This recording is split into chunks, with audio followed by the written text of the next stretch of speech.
আমি তোমাদের মাবুদ, আমি তোমাদের আল্লাহ, আমি তোমাদের রব। এই রবকে যদি তোমরা রব বলে মেনে নিতে পারো, আর তার যদি তোমরা দাসত্বকে স্বীকার করে নাও, অর্থাৎ তার ইবাদত যদি ইবাদতে মশগুল হয়ে যাও, তার ইবাদত যদি তোমরা সর্বত্র করো, আমি আল্লাহ তাআলা তোমাদের জন্য ঘোষণা দিচ্ছি, শুনে নাও। আমি আল্লাহ তাআলা তোমাদেরকে বলছি, আমি আল্লাহ তোমাদেরকে কোনোদিন ক্ষুধার্ত অবস্থায় রাখবো না, আর তোমাদেরকে তৃষ্ণার্ত অবস্থায় রাখবো না। আমি তোমাদেরকে খাবার দেব, পানীয় দেব, সবকিছু তোমরা পেয়ে যাবে। বন্ধুরা আমার, শুধু তাই নয়, আল্লাহ রাব্বুল আলামিন আল্লাহ তাআলা বলছেন তোমরা শুধু খেতে পাবে আর পান করতে পাবে, এটা নয়। আল্লাযী আত'আমাহুম মিন জু'ইন ওয়া আমানাহুম মিন খাউফ। গোটা পৃথিবীতে তোমাদেরকে কেউ ভয় লাগাতে পারবে না, সন্ত্রস্ত করতে পারবে না, ভীতু সন্ত্রস্ত তোমরা হবে না, তোমাদেরকে কেউ ভয় দেখানোর সুযোগ পাবে না, তোমাদের দিকে কেউ গরম নজরে তাকাবার কারো সাহস হবে না। কে বলছেন এটা? কে বলছেন? আল্লাহ বলছেন। আমি আপনাদেরকে বলছি, কয়েক বছর আগে, 2-1 বছর আগে এনআরসি নামক ভয় আমাদের মাঝে এসেছিল না আসেনি? কথা বলেন, এসেছিল না আসেনি? এসেছিল। এনআরসির ভয় আমাদের মাঝে এসেছিল, এসেছিল। ওই সময় বিভিন্ন জন বিভিন্ন রকম ভাবে কথা বলেছে, আমরাও বলেছি, প্রতিবাদ করেছি, বিভিন্ন মানুষ বিভিন্ন রকম ভাবে প্রতিবাদ করেছে। কি বলেছে ওই সময়?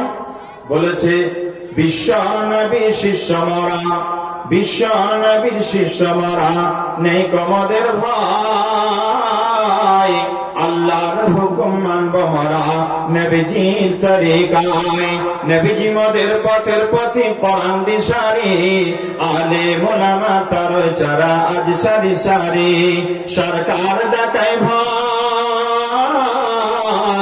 সরকার দেখায় ভয়, এনআরসির দ্বারায় সরকার দেখায় ভয়, সিএ দ্বারায় এই ভারতে বেঁচে থাকা তোদের অধিকার নেই।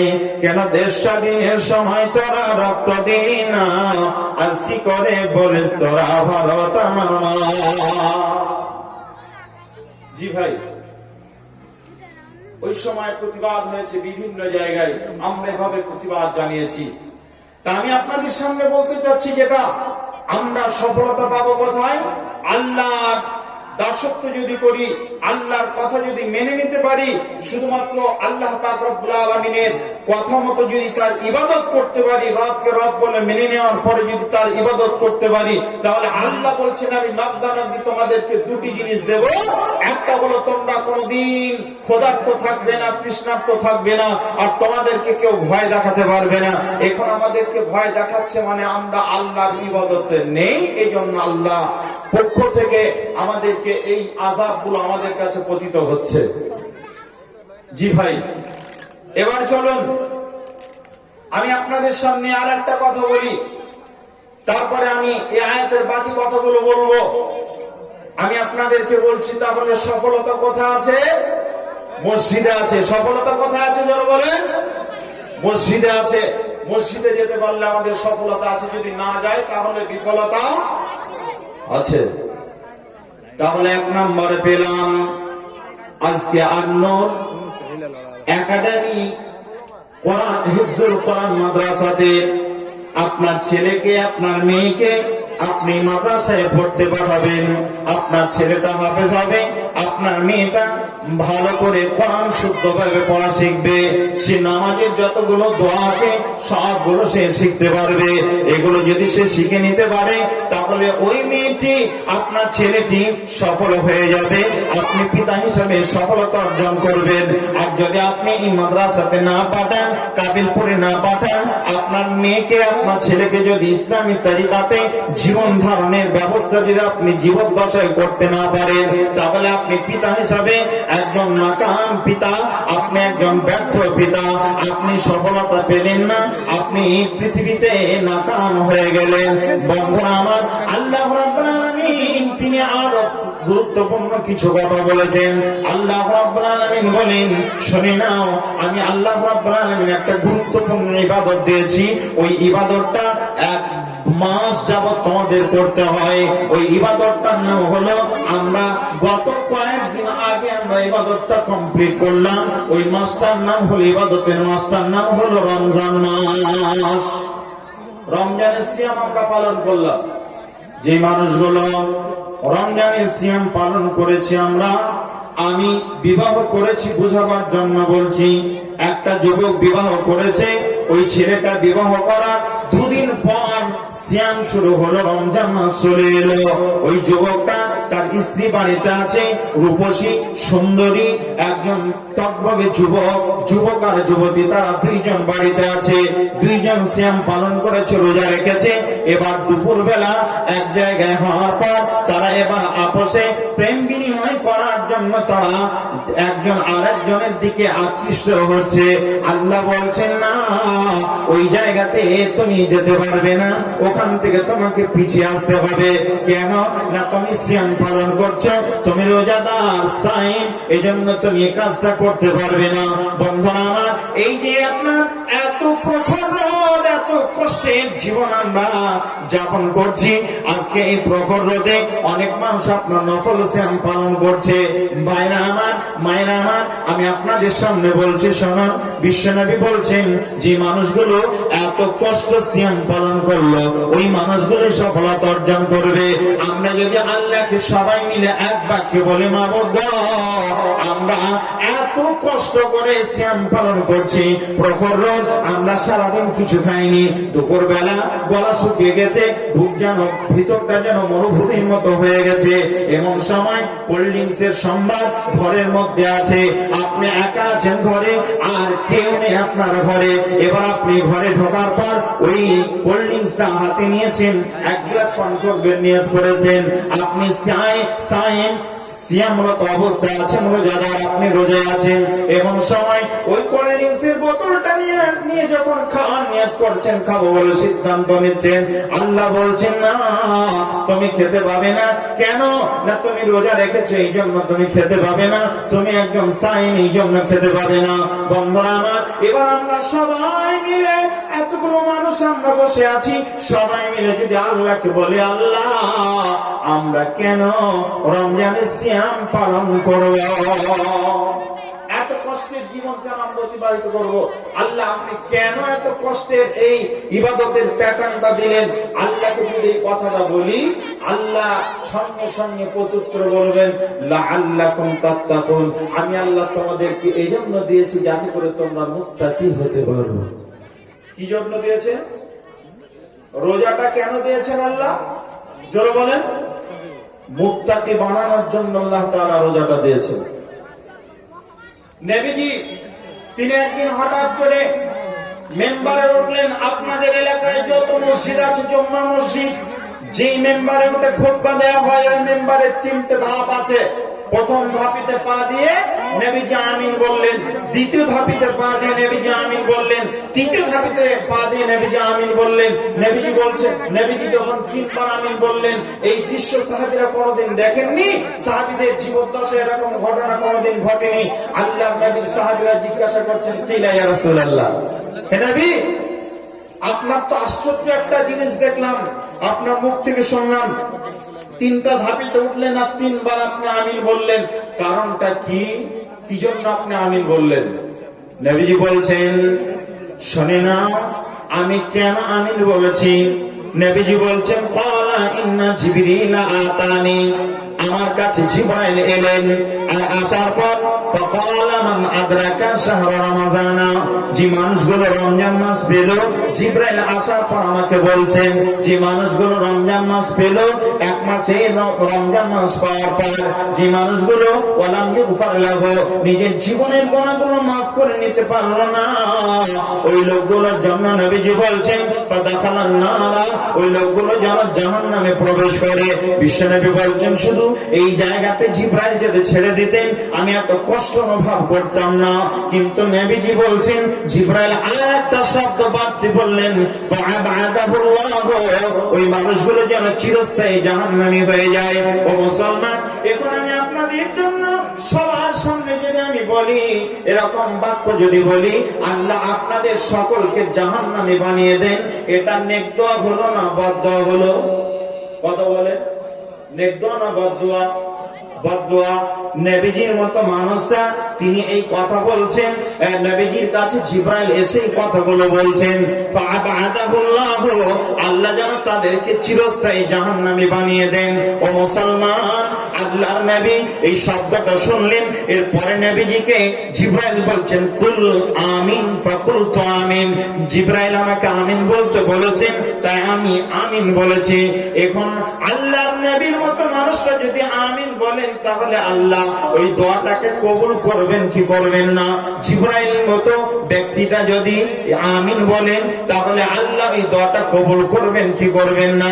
মুসলমান, আমি আপনাদের সামনে বলতে চাই, এই জন্য যে মানুষগুলো রমজান মাস পেল আর রমজান মাস পাওয়ার পরে নিজের জীবনের গুনাহগুলো মাফ করে নিল, ওই মানুষগুলো আপনার পার্থিব জীবনে পরিবর্তন হলো, ওই মানুষগুলো পার্থিব জীবনে আপনার সফলতা অর্জন করলো, ওই লোকগুলো আপনার পারলৌকিক জীবনে ওই লোকগুলোই সফলতা অর্জন করলো। আর যারা রমজান মাস পাওয়ার পরে নিজের জীবনের গুনাহগুলো মাফ করে নিতে পারলো না, ওই মানুষগুলো আপনার সফলতা পেল না, ওই লোকগুলোই দুনিয়াতে ব্যর্থ, আখিরাতেও ব্যর্থ। ওই লোকগুলো বিফল, দুনিয়াতেও বিফল, আখিরাতেও বিফল, সফল লোক ওরা নয়। জি ভাই, এবারে চলুন আমি আপনাদের সামনে আয়াতগুলো আস্তে আস্তে আগিয়ে নিয়ে যাই। তারপরে একটা মারাত্মক একটা হাদিস পড়েছি, এই হাদিসটার কিছু বাস্তবতা নিয়ে এসে আর হাদিসটা আপনাদের সামনে কিছু গুরুত্বপূর্ণ এই হাদিসের কথা বলে আমি আপনাদের কাছে শেষ করব। তবে এটা আমি বিশ্বাস রাখি আল্লাহর কাছে, এটা আমার দৃঢ় বিশ্বাস ইনশাআল্লাহ। আল্লাহকে সাক্ষ্য রেখে বলছি, আপনারা যদি ধীর স্থির ভাবে শোনেন, সময় আমি পাবো কিনা জানি না, যদি বলার মতো সুযোগ পাই আমি, তাহলে আমার বিশ্বাস আপনাদের চোখ দিয়ে অজান্তে পানি বাহির হবে ইনশাআল্লাহ। জি, এজন্য আপনাদের বলছি ভাইজান, আপনারা যারা বসে আছেন ধীর স্থির ভাবে শোনেন। বিসমিল্লাহির রহমানির রহিম। ওয়ামান আরাদা আন যিকরি ফাইন্না লাহু মাঈশাতান যানকা ওয়া নাহশুরুহু ইয়াওমাল কিয়ামাতি আমা। যে মানুষগুলো শরীয়ত সম্মত জীবন যাপন করবে না, যে মানুষগুলো শরীয়ত সম্মত জীবন যাপন করবে না, ওই মানুষগুলোর জন্য আল্লাহ পাক রব্বুল আলামিন বলছেন, আমি সত্যি কথাটা বলছি, যে মানুষটা কোরআনের মতো জীবন যাপন করবে না, রাসূল যে নির্দেশে গায়ে জীবন যাপন করতে বলেছেন, নবীর তরিকাতে জীবন যাপন করবে না, যাদের মধ্যে সালাত নেই, যাদের মধ্যে আপনার সিয়াম নেই, যাদের মধ্যে শরীয়তের বিধিবিধান নেই, ওই মানুষগুলো দুনিয়াতে সব বিফল, ওই লোকগুলো আখিরাতেও বিফল। আর যাদের মধ্যে এগুলো বিদ্যমান আছে, ওই লোকগুলো আপনার দুনিয়াতেও সফল আর আখিরাতেও সফল। এবার আল্লাহ তাআলা বলেন, ওয়ামান আরাদা আন যিকরি ফাইন্না লাহু মাঈশাতান যানকা। যে মানুষগুলো এই কোরআনের মতো, যে মানুষগুলো নবীর তরিকা মতো জীবন যাপন করলো না, ওই মানুষগুলো আল্লাহ পাক রব্বুল আলামিন বলছেন, ইসরাফিল নামক ফেরেশতা যেই দিনে বাঁশি ফু দিয়ে দেবেন, বাঁশিতে হুইসেল মেরে দেবেন, ওই দিনে গোটা পৃথিবী আপনার চুরমার হয়ে যাবে। ওই দিন আর পৃথিবীর অস্তিত্ব থাকবে না, পৃথিবীর গ্যারান্টি ওই দিনে শেষ হয়ে যাবে, পৃথিবীর ওয়ারেন্টি ওই দিনে শেষ হয়ে যাবে, পৃথিবী ধ্বংস হয়ে যাবে।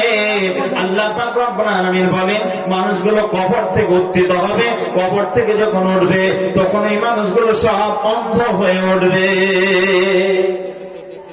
অন্ধ হয়ে উঠবে, লোকগুলো অন্ধ হয়ে উঠবে। আল্লাহকে বলবে, আল্লাহ ক্বালা রাব্বি লিমা হাশারতানি আমা, আল্লাহ তাআলা আজকের দিনে আমি কি করে অন্ধ হলাম? আমি তো চক্ষুষ্মান চোখওয়ালা ছিলাম দুনিয়াতে, আজকে কি করে আমি অন্ধ হয়ে গেলাম? আল্লাহ বলবেন শোনে নাও, ক্বালা ওয়া রাব্বি লিমা হাশারতানি আমা। আল্লাহ রাব্বুল আলামিনের সামনে লোকগুলো যখন এই কথা বলবে, ওয়াকাদ কুনতু বাসীরা, আমরা তো চোখওয়ালা ছিলাম, আমাদের চোখ ছিল সুন্দর, চোখে আমরা দেখেছি গোটা পৃথিবী সব দেখেছি, আমি ছেলে দেখেছি, মেয়ে দেখেছি, আমার বাপ মা, গোটা পৃথিবীর আত্মীয় স্বজনদের দেখেছি। মাওলানা মুক্তার বক্তব্য রাখতে এসেছে, নূর মোহাম্মদ সাহেব বক্তব্য রাখতে এসেছেন, আজকে আমরা তার বক্তব্য শুনতে এসেছি, মাওলানাদেরকে দেখেছি, সব আমরা দেখতে পেয়েছি দুনিয়াতে। আল্লাহ গো, আজকে কি করে আমরা অন্ধ হয়ে গেলাম? আল্লাহ জবাবে বলবেন, ক্বালা রাব্বি লিমা হাশারতানি আমা وقد كنت بصيرا قال كذلك أتتك آياتنا فنسيتها وكذلك اليوم تنسى। আজকে কি করে অন্ধ বলে শোনে নাও, তোমাদেরকে আমি আল্লাহ তাআলা চোখ দিয়েছিলাম, এই চোখের হক আদায় করনি। এই আয়াতের তাফসীর করতে গিয়ে আর একটা আয়াত মুফাসসিরিন ইকরাম নিয়ে এসেছেন। আল্লাহ তাআলা অন্য একটা আয়াতের তাফসীর করেছেন। আল্লাহ রাব্বুল আলামিন বলেন, বিসমিল্লাহির রহমানির রহিম, ওয়ামান কানা ফি হাযিহিল আমা ওয়ামান কানা ফি হাযিহিল আমা ফাহুয়া ফিল আখিরাতি আমা। যে মানুষগুলো চোখ আছে দুনিয়াতে কিন্তু চোখ দিয়ে ভালো কিছু দেখেনি, ওই লোকগুলো দুনিয়াতে অন্ধ। আজকে আমার চোখ আছে, হঠাৎ করে চোখটা যদি এরকম বন্ধ করে দিই, আমি কিছুই দেখতে পাবো না। আপনারা আমাকে দেখতে পাচ্ছেন, আমি আপনাদের দেখতে পাচ্ছি না। যে মানুষগুলোর চোখ আছে, ওই মানুষগুলো যদি চোখ থাকতে যদি ভালো কোনো জায়গায় নজর না দেয়, আজকে আন্নোর মিশনে, আন্নোর একাডেমিতে হিফজুল কোরআনে যদি আপনি সুনজর না দেন, আপনি যদি কোরআনের দিকে আপনার সুনজর না থাকে, নবীর তরিকা যেখানে আপনার শিক্ষা দেওয়া হয়, ওই জায়গায় যদি আপনার সুনজর না থাকে, আলেম ওলামাকে আপনার শ্রদ্ধা যদি না থাকে, ও মুসলমান, তাহলে আল্লাহ তাআলা বলছেন, ওয়ামান কানা ফি হাযিহিল আমা ফাহুয়া ফিল আখিরাতি আমা। তুমি দুনিয়াতে চোখ ছিল, চোখ দিয়ে তুমি ভালো কিছু দেখোনি, এই জন্য আমি আল্লাহ তাআলা চোখ থাকতে চোখের হক যেমন আদায় করনি, চোখ থাকতে যেমন তোমার চোখ ছিল, চোখ দিয়ে যেমন তুমি দেখোনি, চোখওয়ালা আর চোখবিহীন মানুষ যেমন সমান, আমি আল্লাহ তাআলা তোমার চোখওয়ালা আর চোখবিহীন আর চোখওয়ালা মানুষের মতো তোমাকে আমি বানিয়ে দিয়েছি। তোমার চোখ থাকতে চোখ দিয়ে তুমি দেখোনি, আমি আল্লাহ তাআলা আজকে তোমাকে এই জন্য অন্ধ বানিয়ে দিয়েছি। ওয়ামান কানা ফি হাযিহিল আমা ফাহুয়া ফিল আখিরাতি আমা। দুনিয়াতে অন্ধ ছিলে, চোখ থাকতে চোখের হক আদায় করনি, এই জন্য আমি আল্লাহ তাআলা আজকে তোমাদেরকে আখিরাতের ময়দানে আমি তোমাদেরকে অন্ধ অবস্থায় উত্থিত করেছি, আমি অন্ধ বানিয়ে দিয়েছি। ভাইরা আমার, এবারে চলুন বিশ্বনবী মুহাম্মদ রাসূলুল্লাহ সাল্লাল্লাহু আলাইহি ওয়াসাল্লামের একটা গুরুত্বপূর্ণ একটা হাদিস আপনাদের সামনে আমি বলি। তার আগে আমি আপনাদের সামনে জিজ্ঞাসা করছি, আপনারা মন খুলে বলবেন। যতগুলো মানুষ এখানে আছেন, আল্লাহ রাব্বুল আলামিন একটা আয়াত দিয়েছেন, ওই আয়াতটা কি? ওই আয়াতটা হলো বিসমিল্লাহির রহমানির রহিম। আল্লাহ রাব্বুল আলামিন বলছেন, বিসমিল্লাহির রহমানির রহিম, ইয়া আইয়ুহাল্লাযীনা আমানু। এই আয়াতটা বলার আগে আমি আপনাদের সামনে একটা ছোট্ট মতো শব্দ নিয়ে আসছি। ওয়ামান কানা ফি হাযিহিল আমা, আপনারা শুনলেন আল্লাহ রাব্বুল আলামিন বলছেন, প্রথম যে আয়াতটা আমি আপনাদের সামনে পাঠ করেছি, ওই আয়াতটা আমি এবার আপনাদের সামনে বলছি। আল্লাহ রাব্বুল আলামিন বলছেন, শুনে নাও, যে মানুষগুলো কোরআনের মতো এত দামি সম্পদের কাছ থেকে এরাজ করলো, ওয়ামান আ'রাদা আন যিকরি ফাইন্না লাহু মাঈশাতান দানকা।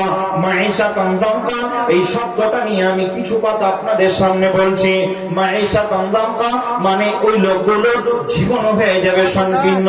এখন আপনাদের জিজ্ঞাসা করছি, আপনারা সবাই সকলে মিলে একবার আমার কান পর্যন্ত আওয়াজটা দেবেন। ওই আওয়াজটা কি না, ওই আওয়াজটা হলো এই বিশ্বনবী মুহাম্মদ রাসূলুল্লাহ সাল্লাল্লাহু আলাইহি ওয়াসাল্লাম বলেন, ওই আওয়াজটা কি না, ওই আওয়াজটা হলো নবীজি এক সময় তার সাহাবীদের মাঝে বলেছিলেন, আজ থেকে তোমাদের জন্য সুদকে হারাম করে দেওয়া হলো। আমি আপনাদের জিজ্ঞাসা করছি, সুদ হালাল না হারাম? হারাম। সবার জন্য না কিছু মানুষের জন্য? সবার জন্য। সবার জন্য। আল্লাহ বলছেন, বিসমিল্লাহির রহমানির রহিম, ইয়া আইয়ুহাল্লাযীনা আমানু ইয়া আইয়ুহাল্লাযীনা আমানু তাকুল্লাহ ওয়া যারু মা বাকিয়া মিনার রিবা ইন কুনতুম মুমিনিন। হে ঈমানদারেরা, যারা আল্লাহকে ভয় করো, শুনে নাও, যদি তোমরা আল্লাহকে ভয় করার পর যদি নিজেকে মুমিন বলে দাবি করো, তাহলে সুদের মতো জঘন্য পাপ থেকে তোমরা নিজেকে পরহেজ করে নাও। এই সুদ তোমাদের খাওয়া যাবে না যদি তোমরা নিজেকে মুমিন বলে দাবি করো। তাহলে আয়াত থেকে বোঝা যায় যারা মুমিন নয় তাদের জন্য কি সুদ হালাল? হারাম। হারাম। সুদ যদি হারামই হবে, তাহলে কিছু মানুষ যে একদম হালাল মনে করে চালাচ্ছে গো, তারা তো মুসলমান, আমাদের ঘরের সন্তান। খাচ্ছে কি খাচ্ছে না? খাচ্ছে। তাহলে সুদ সবার জন্য হালাল নয়, কিছু মানুষের জন্য হারাম, আর কিছু মানুষের জন্য যারা খাচ্ছে হালাল মনে করে, এরা মুমিন নয়, নিজেকে মুমিন বলে তারা দাবিও করে না, আর মুমিন বলে নিজেকে পরিচয় দেয় না, আর মুমিন হবো এই আশাও রাখে না হয়তো, যার জন্য তারা একইভাবে 100 মাইল বেগে চালিয়ে যাচ্ছে। আমার গ্রামে একজন মানুষ আছে, আমার ভাই সম্পর্কে হয়, আমি তাকে মাঝে মধ্যে বলি, ভাই অনেক হয়েছে, এবার ছেড়ে দাও, তুমি তওবা করে নাও, আল্লাহ হয়তো তোমাকে মাফ করে দিতে পারে। বহু কিছু করেছো, সুদের ব্যবসা করতে গিয়ে, সুদের কারবার করতে গিয়ে বহু কিছু করেছো, এখন ইস্তেগফার করো, আর যা পাও ওগুলো সব ছেড়ে দাও, তওবা করে নাও। আমাকে বলছে, ভাই ঠিকই বলছিস, কিন্তু লোভ সামলাতে পারছি না। 1 কোটি টাকা পাই রে আমার কাছ থেকে, আমি একজনের কাছ থেকে 1 কোটি টাকা পাই, নিয়েছে 1 লাখ টাকা, 1 কোটি টাকা হয়েছে, কি করে ছাড়বো? আমি তো ভাবছি ওই রাস্তার ধারে রোডের পাশের ওই জমিটা দখল করব, ওই জমিটা আমার নামে লিখে নেব। জি, তা এরকম চিন্তা ভাবনা করছে, ছাড়ছে না। আর দেখবেন এই করতে করতে করতে করতে আল্লাহ তার কালেমা নসিবও করবে না, তওবা করার সুযোগও পাবে না। এই অবস্থাতে, এই হালাতেই শেষ হয়ে যাবে, এরা মুমিন হতে পারবে না। ভাইয়া, আয়াতটা যখন নাজিল হলো, হযরতে ইবনে আব্বাস নবীর চাচা, তখন উনি বড় সুদারু, অনেক বড় সুদের ব্যবসাদার ছিলেন। আয়াতটা শুনতে গেলেন, দৌড়াতে দৌড়াতে নবীর কাছে গেলেন, নবীকে বলছেন, চাচা আমার নামে ভাতিজা কোন আয়াত এসেছে আল্লাহর তরফ থেকে, কোন সিদ্ধান্ত এসেছে নাকি? বললেন, হ্যাঁ, কোরআনের আয়াত এসেছে। এই আয়াতটা পড়ে শুনিয়ে দিলেন, বিসমিল্লাহির রহমানির রহিম, ইয়া আইয়ুহাল্লাযীনা আমানু তাকুল্লাহ ওয়া যারু মা বাকিয়া মিনার রিবা ইন কুনতুম মুমিনিন। এই আয়াতটা শোনার পর হযরত ইবনে আব্বাস রাদিয়াল্লাহু তাআলা বলছেন, আজ থেকে আমি সুদের কারবার করব না, আমি যেটা পেতাম সব মানুষকে আমি দিয়ে দিলাম, আর আমি আসল নেব না, আমি আমার ওই বর্ধিত টাকাটাও নেব না। ওই মানুষগুলো আল্লাহর প্রতি কত, আল্লাহকে খুশি করার জন্য কত তাদের ত্যাগ ছিল, এই জন্য আল্লাহ তাআলা তাদের এই আমলের উপরে, এই কাজের উপরে আল্লাহ তাআলা সন্তুষ্ট হয়ে তাদের নাম শেষে রাদিয়াল্লাহু তাআলা আনহু এই শব্দটা যোগ করে দিয়েছে। জি, এই শব্দ তো যার তার নামের শেষে হবে না। তা আমি আপনাদের সামনে এবারে বেশি কথা নয়,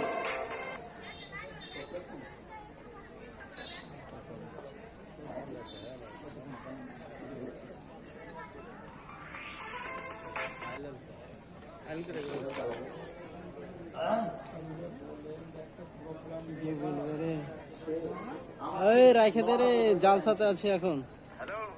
ই শার্টটাতে কর, ই শার্টটাতে। এখন আলহামদুলিল্লাহ 9:30 বেজে গেছে। সাহেব হয়তো আসবেন, উনি হয়তো রেডি হচ্ছেন। যাই হোক, যতক্ষণ না আসছেন ততক্ষণ তো চালাই নাকি বলেন?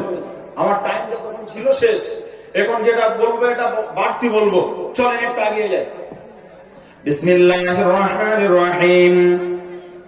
وعن ابن عمر رضي الله تعالى عنه قال قال رسول الله صلى الله عليه وسلم هذا الذي تحرك له العرش وفتحت له أبواب السماء وشهده 70,000 من الملائكة لقد ضم ضمة ثم فرج عنها।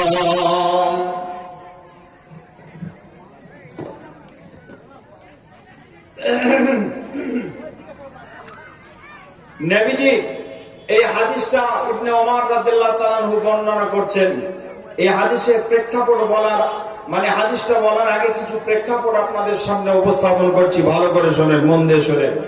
আমি আপনাদেরকে জিজ্ঞাসা করছি, ভাই আপনাদেরকে আমি জিজ্ঞাসা করছি, এরপরে আপনাদের কাছ থেকে আমার কিছু কথা আছে আমি আপনাদেরকে এখন দিচ্ছি, আর আপনাদের কাছ থেকে আমি সংক্ষেপে কিছু নেব। এই দেওয়া নেওয়া এরই মাঝে মহব্বত বাড়ে, এই জন্য আমি আপনাদের কাছে এখন দিচ্ছি। যখন হাত বাড়াবো তখন আপনারাও দেবেন, যেহেতু আপনাদের কাছে আমি এখন রাখছি, দিচ্ছি। জি ভাই, তা আমি আপনাদের সামনে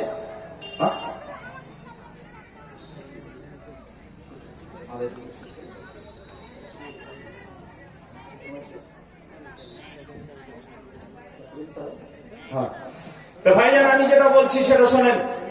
নবীজি কি বললেন? নবীজি বলছেন যে আমি আপনাদের সামনে ওই নবীজির হাদিসটা বলার আগে একটা প্রেক্ষাপট বলছি। প্রেক্ষাপটটা কি? আসলে ব্যাপার হলো সময় খুব শর্ত, আমি তাড়াহুড়ো করতে যাচ্ছি, কোনটা বলবো কোনটা ছাড়বো এটা ভাবছি, যার জন্য এই কথাগুলো হয়তো এদিক ওদিক হয়ে যাচ্ছে। আমি আপনাদের সামনে এবার আমার দিকে অ্যাটেনশন হন, আমি কিছু কথা আপনাদের সামনে বলছি। আমি আপনাদের বলছি, ইসলামের প্রথম যুদ্ধ যেটা হয়েছিল ওই যুদ্ধটার নাম কি? বদর যুদ্ধ। বদর যুদ্ধ ইসলামের পক্ষ নিয়ে মুসলমানদের পক্ষ নিয়ে যুদ্ধ করতে গেছিলেন। তাদের সংখ্যা কত ছিল? 313 জন ছিল। আর তাদের বিপক্ষে যারা এসেছিলেন কাফেরদের সংখ্যা ছিল 1000-এর অধিক। তা আমি আপনাদের সামনে যেটা বলতে চাচ্ছি সেটা হলো ওই বদর যুদ্ধ ফরজ হয়েছিল 17 রমজানে। আল্লাহ রাব্বুল আলামিন বলেছেন, বিসমিল্লাহির রহমানির রহিম, ইয়া আইয়ুহাল্লাযীনা আমানু কুতিবা আলাইকুমুস সিয়াম কুতিবা আলাইকুমুস সিয়াম। আল্লাহ রাব্বুল আলামিন সিয়ামকে ফরজ করেছেন। ঠিক একই ভাবে আল্লাহ তাআলা একটা আয়াত দিলেন, ইয়া আইয়ুহাল্লাযীনা আমানু কুতিবা আলাইকুমুল কিতাল। আমি আল্লাহ তাআলা যুদ্ধকে ফরজ করেছি তোমাদের উপরে। ও মুসলমান, আমি আপনাদের সামনে একটা কথা বলতে চাচ্ছি। কথাটা হলো এই, আল্লাহ রাব্বুল আলামিন তিনি আমাদের কাছে এই যুদ্ধ নামক এত কঠিন একটা ইবাদত কেন দিলেন? এই ইবাদতটা দিলেন এজন্য, আল্লাহ রাব্বুল আলামিন এই কঠিন ইবাদতটা দিয়েছেন এজন্য। ভাইরা আমার, আমি আপনাদের সামনে যেটা এবার বলছি সেটা হলো এই যুদ্ধতে মুসলমানরা 313 জন যারা আপনার ইসলামের পক্ষ নিয়ে যারা যুদ্ধ করতে গিয়েছিলেন, তাদের মধ্যে আপনার 14 জন সাহাবী মারা গিয়েছিলেন, শাহাদাত বরণ করেছিলেন। তাহলে বেঁচে ফিরেছেন কতজন? বেঁচে ফিরেছিলেন আপনার 299 জন। কতজন? 299 জন। এই 299 জনের মধ্য থেকে আমি আপনাদের সামনে একজনের কথা বলবো। ও মুসলমান, এই যুদ্ধটা এমন একটা যুদ্ধ ছিল, ইসলামের প্রথম যুদ্ধ। এই যুদ্ধটা এত ভয়ঙ্কর যুদ্ধ ছিল। এই যুদ্ধে যে মানুষগুলো ইসলামের পক্ষ নিয়ে যুদ্ধ করতে গিয়েছিলেন, আল্লাহ তাআলা তাদের জীবনের আগের গুনাহ আল্লাহ তাআলা সব মাফ করে দিয়েছিলেন। শুধু তাই নয়, যে মানুষগুলো যুদ্ধ করে ফিরে এসেছিলেন বদরি সাহাবীদের আর বাকি জীবনে গুনাহ লেখা হয়নি, তাদের গুনাহ কলমটাকে রদ করে দেওয়া হয়েছিল। এই সাহাবীদেরকে বলা হয় বদরি সাহাবী। এদের মধ্য থেকে একজন সাহাবীর কথা আমি আপনাদের সামনে উপস্থাপন করছি, শুনেন। আল্লাহর নবীর সাহাবীরা যখন যুদ্ধের ময়দানে তুমুল যুদ্ধে মেতে গেলেন, কেন আল্লাহ তাআলা কেন এদের জীবনের গুনাহগুলো মাফ করে দিলেন আর বাকি জীবনে যুদ্ধের আগের গুনাহ মাফ করলেন, আর যুদ্ধ করার পরেও তাদের গুনাহ লেখা হলো না? কেন হলো না? কেন হলো না? তার কারণ বর্ণনা করতে গিয়ে বিশ্বনবী আমার তিনি বলেছেন এই জন্য যে এই যুদ্ধটা ছিল একদম আপন আত্মীয় স্বজনদের মধ্যে, নিকট আত্মীয় স্বজনদের মধ্যে যুদ্ধটা ছিল। একদিকে ছিল বাপ, অপর দিকে ছিল সন্তান, একদিকে ছিল চাচা আর একদিকে ছিল ভাতিজা, একদিকে ছিল মামা আর একদিকে ছিল ভাগনা। এরকম আত্মীয় স্বজনদের মধ্যে যুদ্ধটা সংগঠিত হয়েছিল। বিশ্বনবী মুহাম্মদ রাসূলুল্লাহ সাল্লাল্লাহু আলাইহি ওয়াসাল্লামের সাহাবীদের মধ্য থেকে একজন সাহাবী যুদ্ধের ময়দান থেকে ফিরে আসার পর, সাহাবীরা যখন যুদ্ধের ময়দান থেকে ফিরে এলেন, যুদ্ধের অনেক কথা আছে, আমি আপনাদের সামনে যেটা মেন কথা সেটা বলার চেষ্টা করছি। ওই যুদ্ধ থেকে ফিরে আসার পর এবার সাহাবীদের নিয়ে নবীজি সমালোচনা করছেন, পর্যালোচনা করছেন যে কোন কোন জায়গায় আমাদের ভুল হয়েছে, এগুলোকে বলা হয় পর্যালোচনা। আপসের মধ্যে আলোচনা করছেন, এমন সময় একজন সাহাবী তার চোখের পানি যেন কেউ থামাতে পারছে না, কেঁদে চলে যাচ্ছেন, কাঁদছেন আর কাঁদছেন। এমন সময় নবীজির এই সাহাবীর ব্যাপারে জিজ্ঞাসা করছেন সাহাবীদের, বলো এই সাহাবীটা কেন এত কান্না করছে? যে কান্না করছে তাকে জিজ্ঞাসা করছে তুমি কান্না করছো কেন? যেমনি নবীজি জিজ্ঞাসা করছেন কান্নার রোল আরো বেড়ে গেছে।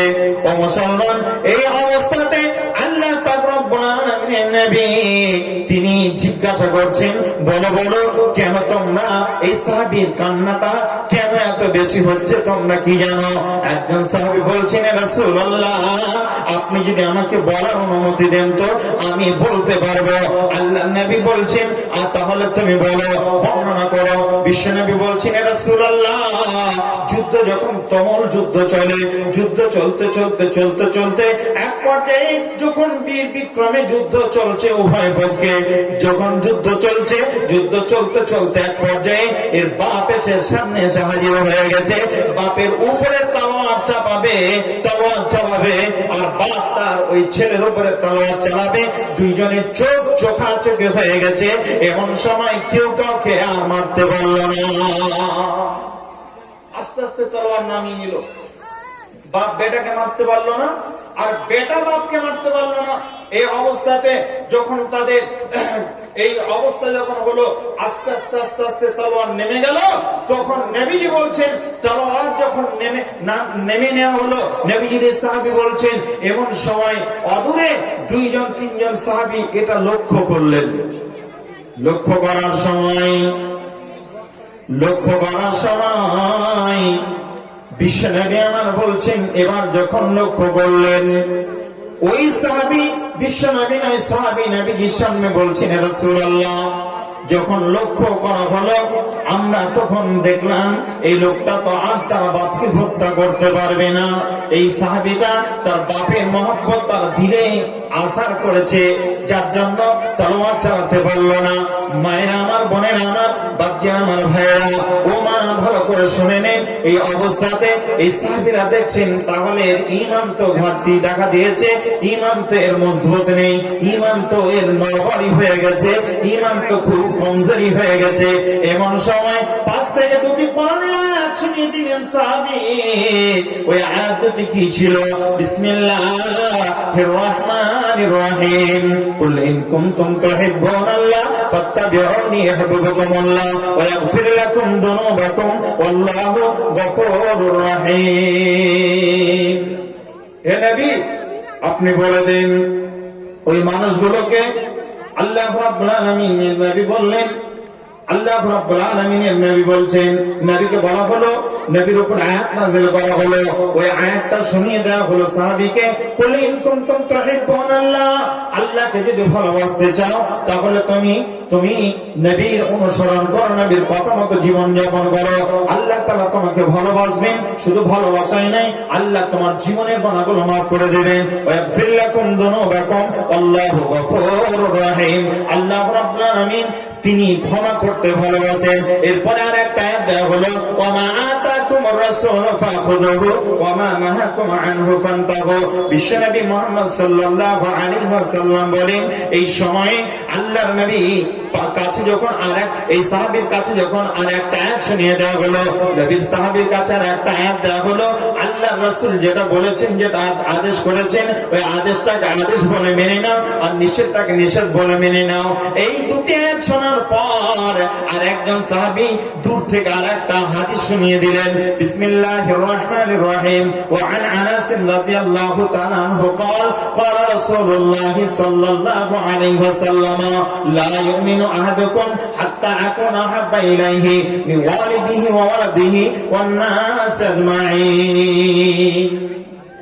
অতক্ষণ পর্যন্ত তোমরা মুমিন হতে পারবে না যতক্ষণ পর্যন্ত না আল্লাহ এবং তার রাসূলের চাইতে তোমার বাপ মা ভাই বোন আত্মীয় স্বজনকে এবং তোমার মালধনকে বেশি মহব্বত করবে আল্লাহ এবং তার রাসূলের চাইতে, তখন তুমি মুমিন, পূর্ণাঙ্গ মুমিন মুসলমান হতে পারবে না।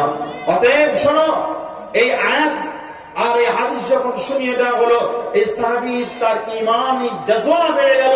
সঙ্গে সঙ্গে তিনি বললেন কি, সঙ্গে সঙ্গে তিনি আস্তে আস্তে তলোয়ারটা তুলে তার বাপকে বললেন, আব্বা, আপনি এসেছেন ইসলামের বিরুদ্ধে, মুসলমানের বিরুদ্ধে, নবীর বিরুদ্ধে যুদ্ধ করার জন্য। ওই নবী কত শান্ত, ওই নবী কত ভালো আপনার জানা নেই। আপনি ওই নবীর কথা মতো কালেমাটা পড়ে নেন, নবীর কাছে সান্নিধ্যে গিয়ে আপনি একবার তার সান্নিধ্য গ্রহণ করুন, আপনি কালেমা পড়ে নেন, তাহলে আপনি পরিত্রাণ পেয়ে যাবেন। ওই লোকটা সঙ্গে সঙ্গে বেটার সামনে বলে দিল, আমি কালেমা পড়ার জন্য যুদ্ধ করতে আসিনি। এই কথা বলার সঙ্গে সঙ্গে সন্তান তার বাপের উপরে তলোয়ার চালিয়ে দিল, আর বাপ জায়গাতেই দুটুকরা হয়ে গেল। এই সাহাবী বলছেন, ইয়া রাসূলুল্লাহ, আমার বাপকে আমি নিজের হাতে হত্যা করলাম, আমার বাপকে আমি নিজের হাতে আজকে আমি জাহান্নামে পাঠিয়ে দিলাম। আমার বাপ মারা গেছে, আমার মা বিধবা হয়ে গেল, আমার ছোট্ট ছোট্ট ভাই আছে তার এতিম হয়ে গেল, আমার ভাইদেরকে আমি নিজের হাতে এতিম বানালাম, আমার মাকে আমি বিধবা বানালাম। এই দুঃখে আমি চিন্তা ভাবনা করতে গিয়ে আর আমার বাপকে আমি নিজের হাতে চিরদিনের জন্য জাহান্নাম পাঠিয়ে দিলাম। ইয়া রাসূলুল্লাহ, কিয়ামতের দিন যেই দিন আল্লাহ তাআলা আমাকে জাহান্নামকে দেখাবেন, দেখো তোমার জন্য আমি জান্নাত তো বরাদ্দ করেছি, জাহান্নাম দেখে নাও। ওই দিন আমার বাপের ওই বিভৎস চিৎকার আমি কি করে সহ্য করব, আর্তনাদ আমি কি করে সহ্য করব। আমার বাপকে আগুনে ছেড়ে উপরে নিয়ে চলে আসবে, ওই দৃশ্যটা আমার মনে পড়ছে রাসূলুল্লাহ, যার জন্য আমি কান্নায় ভেঙে পড়ছি। আমার বাপকে আমি নিজে ঈমানের নূর তার ভিতরে দিতে পারলাম না, নিয়ে আসতে পারলাম না, আপনার এই আলোয় তাকে প্রবেশ করাতে পারলাম না, ঈমান নামক আলোয় তাকে প্রবেশ করাতে পারলাম না। সে চিরদিনের জন্য জাহান্নামে চলে গেল। আমি আপনাদের সামনে এবার একটা কথা হালকা করে বলছি। আপনারা এখানে যারা যতগুলো মানুষ আছেন, শাইখুল হাদিস বসে আছেন, আমার মাত্র আর 15 মিনিট সময় আছে হাতে। 15 মিনিট সময়ের মধ্যে আমি যে হাদিসটা আপনাদের সামনে পাঠ করেছি সেটাকে সামনে নিয়ে এসে কিছু কথা বলার চেষ্টা করব। যদি আমার কথাটা আপনারা চটচট মেনে নেন, তাহলে আমি এটা আমার পক্ষে সম্ভব হবে। এখানে যতগুলো মানুষ আছেন, কে আছেন এই কোরআনের জন্য, যেহেতু কোরআনের একটি মাদ্রাসা, আপনারা ভাববেন যে এখানে তো আমার ছেলেকে পড়তে দিই 2000 টাকা আমি মাসিক দিই, আমার মেয়েকে এখানে পড়তে দিয়েছি, তার জন্য তো টাকা বরাদ্দ রেখেছি, আমি আবার কেন টাকা দেব? ভাবতে পারেন এটা? জি, আপনি একবার হিসাব করে দেখেন, ভালো করে হিসাব করে দেখেন, 2000 টাকায় একটা মানুষের 3 বার খাবার হবে কিনা। টিউশনি ফি বাদ, তার পড়াশোনা খরচা, ইলেকট্রিক খরচা এগুলো রয়েছে, তার বাকি খরচাগুলো সব থাক, শুধু খাওয়া খরচা 2000 টাকায় হবে কিনা এটা একবার চিন্তা ভাবনা করে দেখেন তো। বিল্ডিং তৈরি করা আছে, তার আরো আনুষঙ্গিক বহু কাজ আছে, সবগুলোকে সামনে রেখে আপনার ছেলে এই মাদ্রাসায় পড়াচ্ছেন, আপনার জন্য দাঁড়ে দাঁড়ে যাচ্ছেন উনি, বিভিন্ন মানুষের কাছে ওপেন না হলেও গোপনেও কিছু মানুষের কাছে হয়তো যেতে হয়, যান কিনা আমি জানি না, হয়তো যেতে হতে পারে। তা যান কার জন্য? আপনার ছেলের জন্য উনি যান, আপনার মেয়ের জন্য উনি যান। এই জন্য আজকে কোরআনের খেদমতে আপনাদের এখানে বলবো, 10,000 টাকা দেনেওয়ালা কে আছেন? 5,000 টাকা দেনেওয়ালা কে আছেন? আপনি 2,000 টাকা দেবেন, 3,000 টাকা দেবেন। আল্লাহর রাস্তে এই 10টা মিনিটের মধ্যে আপনারা ঝটপট দিয়ে দেন। আমি আপনাদের এখানে দেখতে চাই কোরআন কত পারা? কত পারা? 30 পারা কোরআন। আপনারা 1,000 টাকা করে 30 জন মানুষ বলবেন, মাওলানা আমি 1,000 টাকা দেবো, মাওলানা 1,000 টাকা দেবো। কে আছেন বলে? কোরআনের খেদমতে দেবেন।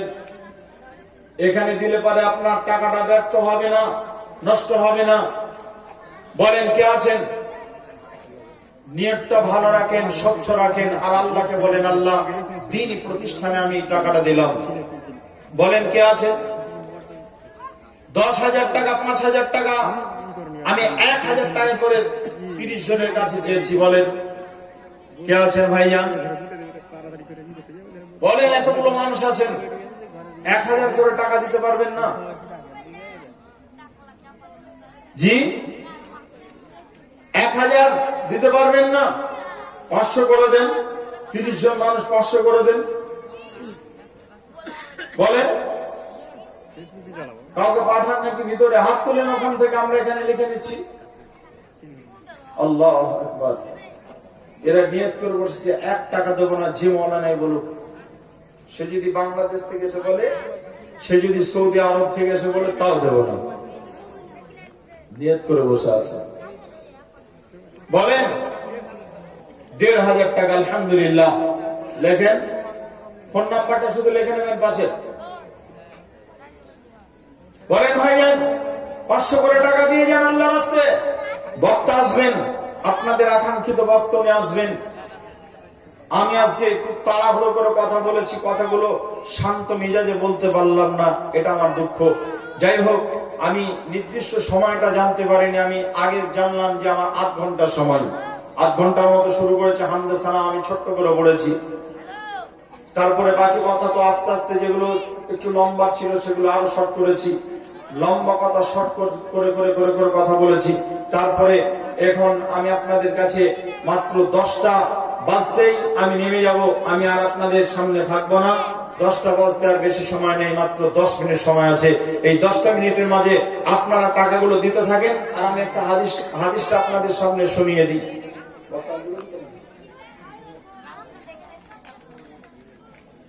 বলেন ভাই 500 টাকা যারা দিতে পারবেন না, 200, 150 এগুলো দেন। মাঝে একজন দিলে হতো না? এক গার্জিয়ান 5,000। আলহামদুলিল্লাহ। টুটুল শেখ, ওনার ছেলে পড়ে, হোস্টেলে পড়ে ছেলে। এ দেখেন যে চিনে সে কিনে, একটা কথা আছে যে চিনে সে কিনে। তা উনি চিনেছেন এই প্রতিষ্ঠানকে, প্রতিষ্ঠানটাই কি হয় এটা উনি জেনেছেন, যার জন্য 5,000 টাকা দিয়েছেন টুটুল শেখ। আল্লাহর একজন বান্দা টুটুল শেখ 5,000 টাকা দিয়েছেন। একবার জোরে বলি নারে তাকবীর, আর জোরে নারে তাকবীর। তাকবীর দিতে খুব কষ্ট বা আহা। রাস্তায় আসছিলাম গতকালকে যাচ্ছিলাম, দেখছি এক জায়গায় এমন স্লোগান চলছে, রাস্তা অবরোধ। বলছে মাওলানা অন্য রাস্তা দিয়ে যান। আমি বলছি ভাই সামনে দিয়ে যাবো গো, সামনে আর বেশি দূর নয়। বলছে কিছু করার নেই, তাহলে দাঁড়ান, এটা যাক আগে। তারপরে রাস্তা ব্লক হয়ে গেছে, শুধু স্লোগান চলছে, অমুককে জিতাও, এই করেছে ওই করেছে, আমাদের নেতা ভালো নেতা, ফুলের মতো একদম সাদা সিধা, কত স্লোগান চলছে। তো ভাইজান 5,000 টাকা দিয়েছেন, আপনারা তাকবীর দিতে গিয়ে খুব কণ্ঠিত।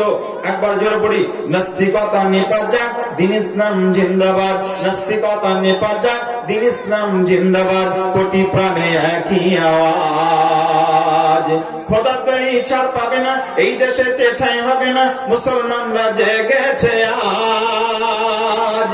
জোর কদমের সামনে চলো, বজ্রকণ্ঠে আওয়াজ তোলো, সবাই মিলে একই সুরে দাও না স্লোগান নারায়ে তাকবীর।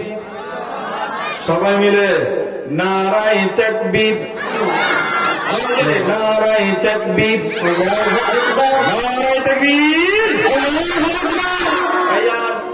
আপনাদের মাঝে একজন 5,000 টাকা দিয়েছেন আল্লাহর এক বান্দা টুটুল শেখ, আল্লাহ তার দানকে তুমি কবুল করে নাও। টুটুল শেখের নাম দেখে হিমতে এলো, পরিমাণে 5,000 টাকা দান দিল। একাডেমির জন্য দেখি করে গেল দান, দানের দান আল্লাহ করিয়া গ্রহণ। সাগিরা কাবিরা আর জাহিরা বাতিনা সব গুনাহ মাফ করো তুমি রব্বানা। আল্লাহুম্মা আমিন, আল্লাহুম্মা আমিন। বলেন আর কে আছেন? আর 5,000 টাকা দেনওয়ালা কেউ নেই? কোনো গার্জেনও নেই, গার্জেনের বাপও নেই? বলেন ভাইজান, আপনারা বলতে থাকেন।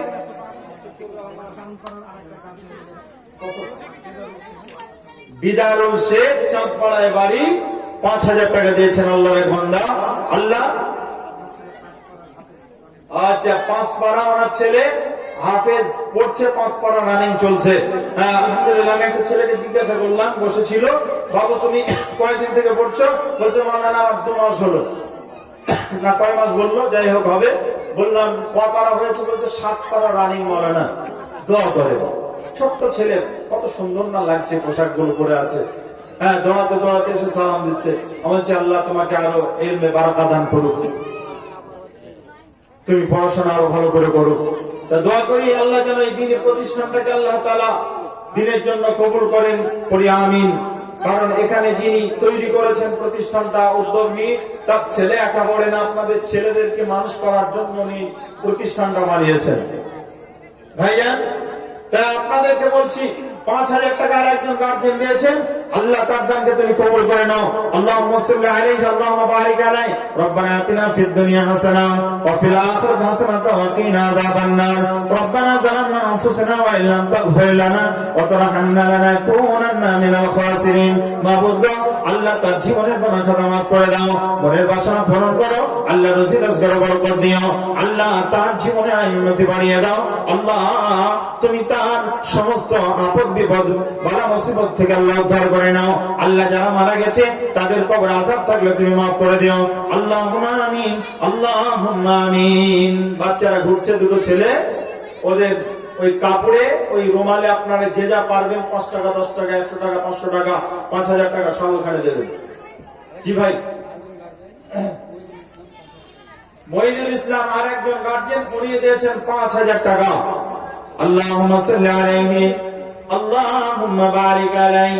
আল্লাহ তাআলা তোমার একজন বান্দা, আল্লাহ এই মাদ্রাসার জন্য, হিফজুল কোরআন প্রতিষ্ঠানের জন্য 5,000 টাকা দান করেছে। আল্লাহ তার দানকে তুমি সাদরে কবুল করো, মঞ্জুর করো, মনের বাসনা পূরণ করো। ইয়া জাল জালাল ওয়াল ইকরাম। আল্লাহুম্মা ইগফির লাহু ওয়ারহামহু ওয়াআফিহি ওয়াআফিহি ওয়াকরিম নুজুলাহু ওয়াসি মাদখালাহু ওয়াগসিলহু বিল মাই ওয়াস সালজি ওয়াল বারদে। আল্লাহ তাআলা যারা মারা গেছে তাদের কবরের গুনাহগুলো মাফ করে দাও, কবরবাসীর গুনাহকে মাফ করে দাও। নবীজি বলেছেন, মানুষ যখন মারা যায় তখন তার সমস্ত আমল বন্ধ হয়ে যায়। ইদা মাতাল ইনসানিন কাতান আমালুহু, তার সমস্ত আমল বন্ধ হয়ে যায়, একটা আমল তার জারি থাকে, 3টা আমল জারি থাকে। তার মধ্যে একটা হলো এই মাদ্রাসা মসজিদে দান করা, শিক্ষা প্রতিষ্ঠানে দান করা। এটা হলো সাদকা জারিয়া। জি, তা আমি আপনাদের সামনে দানের কথা বলছি, আপনারা দানগুলো পাঠান। আর আমি আপনাদের সামনে হাদিসটা বলে শেষ করছি, হাদিসটা শুনেন। وعن ابن عمر رضي الله تعالى عنه قال قال رسول الله صلى الله عليه وسلم هذا الذي تحرك له العرش وفتحت له أبواب السماء وشهده 70,000 من الملائكة لقد ضم ذمة ثم فرج عنه। বিশ্বনবী আমার বলেন, হযরত ইবনে ওমর রাদিয়াল্লাহু তাআলা থেকে হাদিসটি বর্ণিত। নবীজি বলছেন, শোনো, হে আমার সাহাবী, তোমরা শুনে নাও। আল্লাহ রাব্বুল আলামিন নবী একজন সাহাবীর ব্যাপারে তিনি হাদিসটা বর্ণনা করেছেন। ইবনে ওমর তিনি হাদিসটা বর্ণনা করেছেন একজন সাহাবীর ব্যাপারে। আমি আপনাদের কাছে বলি, এলাকাতে যদি কোনো মানুষ মারা যায়, এই এলাকাতে একজন সম্ভ্রান্ত মানুষ যদি মারা যায়, ওই মানুষটা মারা যাওয়ার সঙ্গে সঙ্গে এলান হয়ে যাবে। আমি আপনাদের কাছে ফতোয়া দিচ্ছি না যে মাইকে বলা যাবে কি যাবে না, এই ফতোয়া আমি দিচ্ছি না। আপনার যদি মসজিদে মাইকে যদি এলান দিয়ে দেয়, গোটা এলাকার মানুষ জেনে গেল লোকটা মারা গেছে, তার অমুক টাইমে মাটি হবে, এই টাইমে মাটি হবে, অমুক লোকটা মারা গেছে, সঙ্গে সঙ্গে তার জানাজা পড়ার জন্য টাইম যখন বলে দেওয়া হবে, নির্দিষ্ট টাইমে তারা জানাজায় গিয়ে শরীক হবে। কে তার জানাজা পড়তে যাবে? কে না তার জানাজা পড়তে যাবে তার আত্মীয়, জানাজা পড়তে যাবে তার প্রতিবেশী, জানাজা পড়তে যাবে গ্রামবাসী, জানাজা পড়তে যাবে তার এলাকাবাসী। এই চার শ্রেণীর মানুষ একজন মানুষের জানাজাতে শরীক হয়। বিশ্বনবী আমার এই সাহাবী যখন মারা গেলেন, সঙ্গে সঙ্গে তার জন্য এই ঘোষণা দিয়ে দেওয়া হলো যে এই লোকটা মারা গেছে, আমার এই সাহাবী সাদ ইবনে মুআজ মারা গেছেন, তার জানাজা হবে অমুক টাইমে। টাইম বলে দেওয়া হলো, টাইম বলে দেওয়া হলো। টাইম যখন বলে দেওয়া হলো, তখন টাইম বলে দেওয়ার কারণে মানুষ সব গিয়ে নির্দিষ্ট টাইমে গিয়ে হাজির হয়ে গেছেন, নির্দিষ্ট টাইমে হাজির হয়ে গেছেন। এমন সময় নবী মুহাম্মদ রাসূলুল্লাহ সাল্লাল্লাহু আলাইহি ওয়াসাল্লামের সাহাবী, তার জানাজা হবে, সাদ ইবনে মুআজের জানাজা হবে। জানাজা পড়াবেন কে? না নবী মুহাম্মদ সাল্লাল্লাহু আলাইহি ওয়াসাল্লাম জানাজা পড়াবেন। আর জানাজা পড়বেন কারা? নবীজির সাহাবীরা জানাজা পড়বেন। কোন সাহাবী? যাদের ব্যাপারে জান্নাত থেকে সার্টিফিকেট চলে এসেছে, এরা জান্নাতি জান্নাতি জান্নাতি জান্নাতি। ওই জান্নাতি সাহাবীরা তারা জানাজা পড়বেন। নবীজির ইমামতিতে তারা জানাজায় শরীক হয়েছেন, জানাজা পড়বেন। হযরত ওমরের মতো সাহাবী, আবু বকর, উসমান, আলীর মতো সাহাবী, এরা সব জানাজা পড়ার জন্য শরীক হয়েছেন। এমন সময় নবী মুহাম্মদ রাসূলুল্লাহ সাল্লাল্লাহু আলাইহি ওয়াসাল্লামের সাহাবী জানাজা হবে। নবীজি জানাজা পড়াতে শুরু করেছেন বা করবেন। ইন্না মিন টাইমে আল্লাহ তাআলা আসমান থেকে ৭০,০০০ ফেরেশতা পাঠিয়ে দিলেন। এই সাহাবী মারা যাওয়ার সঙ্গে সঙ্গে হাদাল্লাযী তাহাররাকা লাহুল আরশ, আল্লাহ রাব্বুল আলামিন যে সিংহাসনে বসে থাকেন ওটার নাম হলো আরশ। ওই সিংহাসনটা থরথর থরথর করে কেঁপে গেল। আল্লাহর নবী বসে আছেন যে সিংহাসনে, আল্লাহ তাআলা বসে আছেন যে সিংহাসনে, আল্লাহর নবী বলছেন এই সিংহাসনটা থরথর থরথর করে কেঁপে গেল। নবীজি বলছেন যখন কেঁপে গেল, আল্লাহ রাব্বুল আলামিনের অসংখ্য ফেরেশতা আছে। ওই ফেরেশতাদের মধ্য থেকে নির্দিষ্ট কিছু ফেরেশতা আছে। ওই নির্দিষ্ট ফেরেশতারা তাদের ডিউটি হলো, এক একজনের এক একটা ডিউটি আছে। যাদের ডিউটি আল্লাহ তাআলা সিংহাসনকে পাহারা দেওয়া, সিংহাসনকে দেখভাল করা, ওই ডিউটিরত ফেরেশতারা আল্লাহকে বলছেন, আল্লাহ আমরা তো ইতিপূর্বে আপনার এই দৃশ্য কোনদিন দেখিনি, মাবুদ আজকে কি করে আপনার এই সাহাবী, আপনার আজকে কি করে এই আরশটা থরথর থরথর করে কাঁপছে। আল্লাহ তাআলা বলেন, হে আমার ফেরেশতারা, আজকে কাঁপার কারণ হলো তোমরা নিচের দিকে তাকিয়ে দেখো। ও ফুতিহাত লাহু আবওয়াবুস সামায়ে, আসমানের দরজা সমূহ আল্লাহ তাআলা খুলে দিলেন। ওই ফেরেশতারা নিচের দিকে তাকিয়ে দেখছেন, আসমান থেকে নিচের দিকে তাকিয়ে দেখছেন।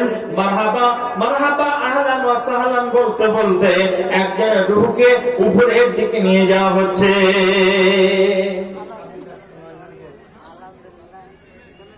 কাদের ডাক্তার ময়না থেকে, এই গ্রাম থেকে দিয়েছেন ২০০০ টাকা। আল্লাহুম্মা সাল্লি আলাইহি আল্লাহুম্মা বারিক আলাইহি। আল্লাহ তার দানকে তুমি সাদরে কবুল করে নাও, মঞ্জুর করে নাও। আল্লাহ মনের বাসনা পূরণ করো, আল্লাহ রুজি রোজগার বরকত দিও।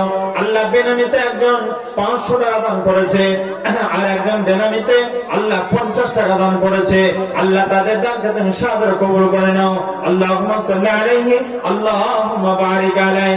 আল্লাহ তাহসিন নাম দেখে এই মতো এলো। পরিমাণে 500 টাকা দান দিল। বিনামিতে কোন জন আসিয়া সবাই 50 টাকা দিল। সনদয়ময় আল্লাহ বিনামির দান আল্লাহ কবুল করিও, মনের বাসনা আল্লাহ পুরা করে দিও। বিনামিতে 500 করে গেল দান, সেই মতো এখানেতে হইল এলান।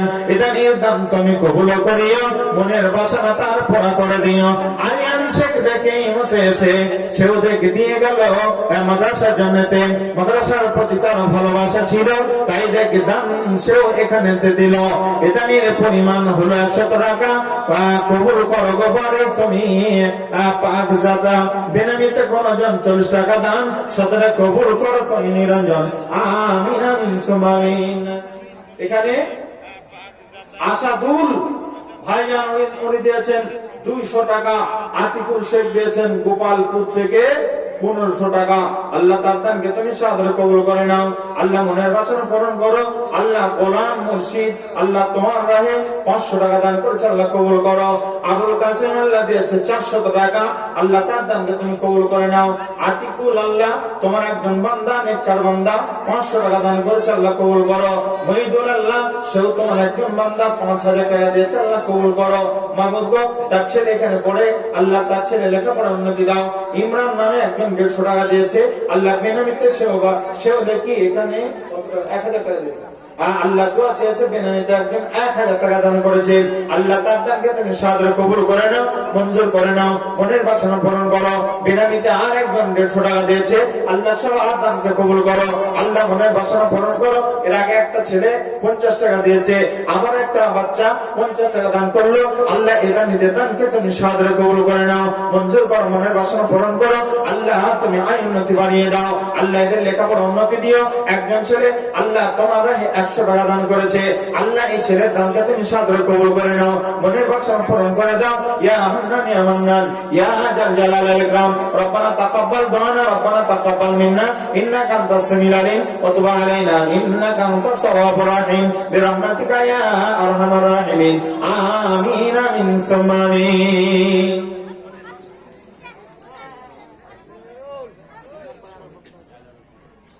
আচ্ছা,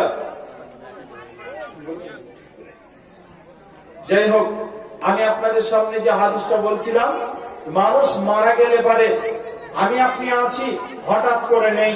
কেন? আমাদের চোখ মুজলেই, নিঃশ্বাস বন্ধ হলেই জানতে হবে দুনিয়া সব শেষ। জি, দুনিয়া শেষ। আমি আপনাদের সামনে বলছিলাম মাঈশাতান যানকা, এই শব্দ নিয়ে আপনাদের সামনে আমি কথা বলবো ভাবছিলাম। অনেক গুরুত্বপূর্ণ কোরআন এবং হাদিস থেকে কিছু কথা আপনাদের সামনে উপস্থাপন করবো ভাবছিলাম, কিন্তু সময় যেহেতু সাপোর্ট করছে না, সময় শেষ। আমার 10টা পর্যন্ত টাইম, 10টা বেজে গেছে। এখন প্রধান বক্তা আসবেন, আমি আপনাদের কাছ থেকে বিদায় নিচ্ছি।